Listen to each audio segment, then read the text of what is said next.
Welcome back, guys. So I know things look a little different right now. I'm using my webcam as the main camera, and then I have a camera just like lurking behind me right now. But I was thinking today I could try out something new, a new kind of series where I talk about some of the albums that I've been getting in the mail. Because I'm one of those weird people who still collect CDs because I like the quality of them. I like the act of taking a CD out and, putting it in, pressing play, and the looking through the booklet. It's an experience for me, and I'm not into vinyl because I'm poor.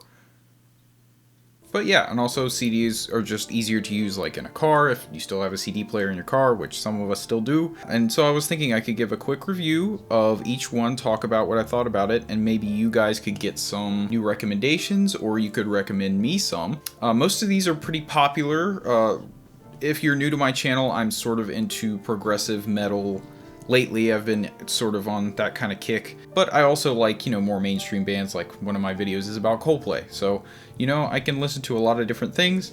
Today, I'm drinking Modelo Negra, which was given to me by my wife. And it's very cute little bottle. Also, the color matches my desk, which I think is the best part.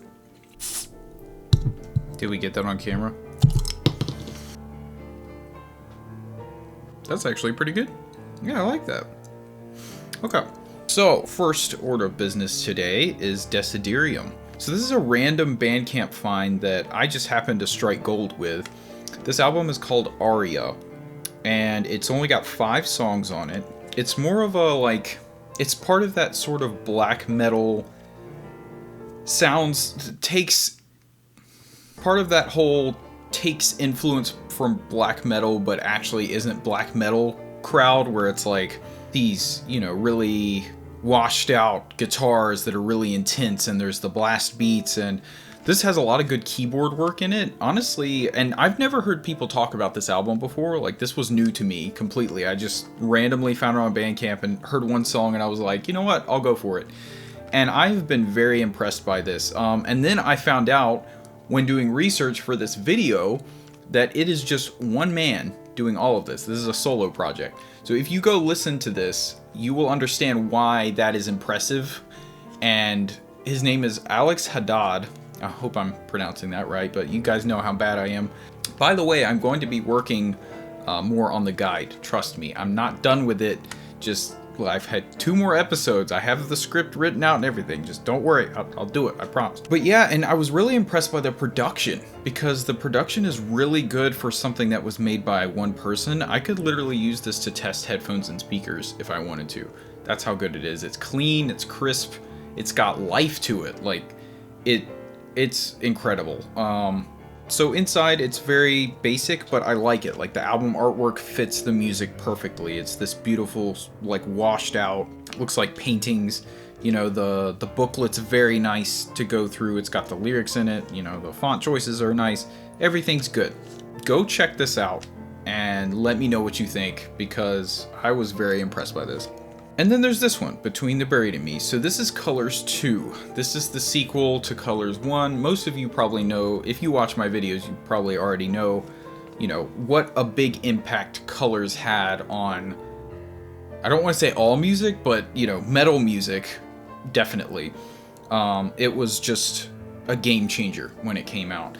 And Colors 2 is less of that, but I think it was very good. I think it was a very good album. It was a solid album. If you like Between the Buried and Me, you're going to enjoy listening to this.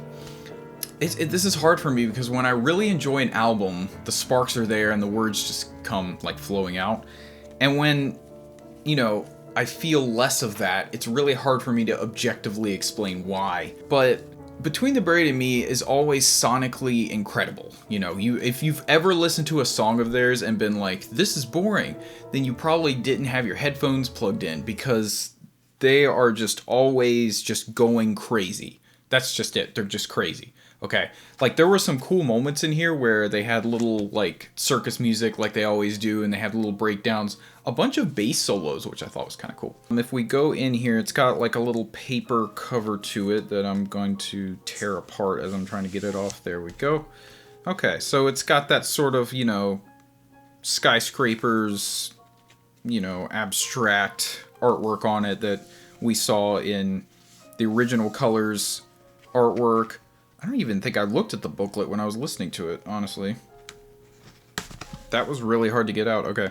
So yeah, same deal here. This is very pretty. So yeah, got all the lyrics in here, the normal thing that a booklet does. It's very nice though, I like it. Subjectively, I don't find myself coming back to this album, and nothing really stuck out to me as being like impactful. Like I can think of, you know, hearing White Walls for the first time from the first Colors, or Ants in the Sky, and, you know, songs like that, moments where you can specifically remember thinking to yourself, this is incredible. And I never really had that with this, and I feel bad, but I shouldn't, because it's just my opinion. But it's a good album. I don't know. I'm gonna stop talking about it because I'm not making any sense. And yes, there, we're done. Okay. Wilderun, Epigone. Great. They are making a big splash in progressive music right now. And yeah, dynamically, this is incredible. This is exactly what most people are looking for when they're thinking about, you know, more symphonic, more epic kind of metal. This is what they're going to go to, because it's got beautiful keyboards, violins, acoustic instrumental parts. Like, when I mean dynamics, it gets super quiet, like super beautiful, soft, melodic music. And then just the most like intense, you know, violins and guitars and drums just all blasting as loud as they can. And honestly, the album artwork perfectly details what you're going to be getting from this. I have no doubt that Wilderun is one of the heavy hitters driving progressive metal forward right now. The album works very well. It's cohesive. It all just blends together very well. The songs all run into each other. If you're not paying attention, you don't really realize that you're listening to different songs. It just sounds like all one big composition. This wouldn't make any of my personal top lists just because there wasn't anything, you know, despite my amazement, there weren't any like melodies or moments that struck me in an intense, like emotional kind of manner. If you know what I mean. You know, when you have just a moment when you're listening to something and you're like, oh. Like Ne Obliviscaris, for example. Every time I hear Forget Not, like that's what happens. So none of that was going on, but this is a very, very good album, and I'm sure a lot of you guys will love this. So, next up, Rivers of Nihil, The Work. So this is their latest album. I'm actually a newcomer to this band in the way that, you know, I've listened to most of their albums. I've gone through them a couple of times, like sort of passively while I'm working the work. I've always just been like, yes, this is a band and this is metal. But lately something has been hitting differently for me when I'm listening to them. Something about the vocals. I think he has such a unique voice, it's hard to ignore that's probably the main thing most people are listening to. And the lyricism, like, this is a very somber album. This really will bring you down if you're not emotionally prepared for it. It's a very big blend of, you know, 5 different metal subgenres that are all sort of, and you don't even notice it really. You're not just like, oh, that's black metal, that's death metal. You don't do that because it's perfectly combined into this nice, you know, nice neat package and presented to you that you don't even think about. And so I think they do that extremely well. And I can't compare this to their other albums because, like I said, I'm sort of a newcomer, so I wouldn't be a well-researched opinion on that. So I can't be like, oh, this one, you know, compared to this one. You know, I've listened to Where Owls Know My Name, and I remember when that came out, how excited everyone was at that, and it didn't hit me quite the same. But lately I've been going back and listening, so I'll probably be ordering those albums as well if they ever drop in price. But yeah, very good album. I've been listening to it in the car, and I haven't gotten tired of it yet. It's just on repeat. So, pretty cool. And here's a good one. Leprous. So, this is Aphelion. I'm pretty sure that's how I pronounce it. You guys know how I am. If you've watched my guide, you know how I am about pronouncing things. The CD case is scratched, of course, because that's just always how it goes. This album's great. This is, I almost don't even feel like this is metal. Like, Leprous has become something that is not what they originally were. Not in the way of Opeth, where they're sort of becoming like jazz prog rock. This is like, they're taking standard pop structures, like song structures, and they're making these really interesting rhythmic moments, because their drummer is amazing. If you've never watched any of his like playthroughs of anything, go do that please, because, and any of their live videos. I'm so mad because they came to North Carolina just like 2 weeks ago and I didn't go, and I'm just like, ugh. But I've been really busy lately, so yeah, this booklet's nice. It's very, like, as you can tell, very moody. But Leprous is always that way. Like, Leprous has never been a happy band.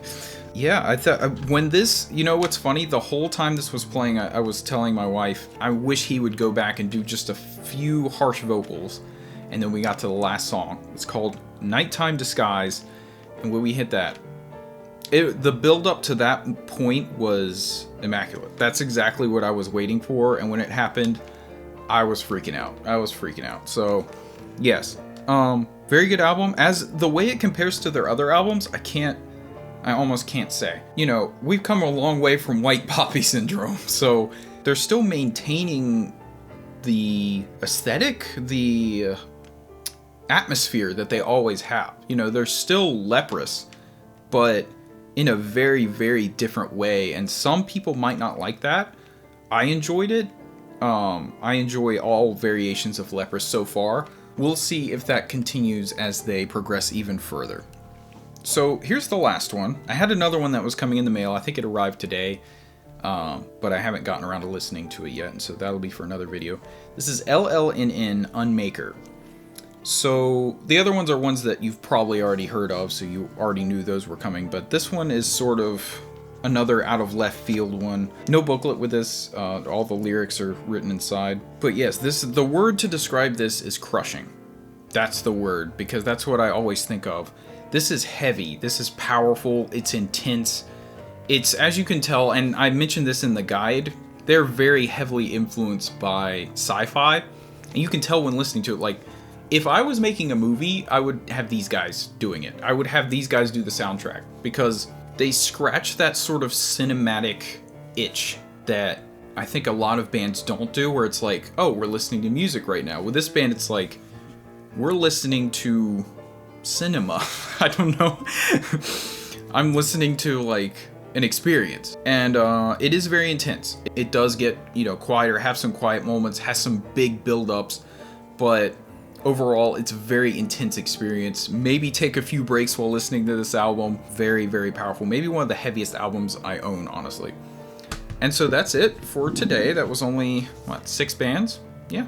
And most of them were pretty, you know, not generic, but, you know, the very standard, you know, Between the Buried and Me. It's like, most people who are into prog know about Between the Buried and Me. So maybe in the future I'll start, you know, trying to sneak in some more obscure ones to help you guys out. But those are my quick reviews of all of those albums. I'm sure you guys have opinions on all of these, and I would love to hear them, so drop them down in the comments. And I will see you next time, hopefully in a new episode of the guide. We will see, because that is one of the best things I've ever made, I think. Honestly, and I mean that genuinely, because I've spent a lot of time on that. But yeah. Thank you for watching. See you next time.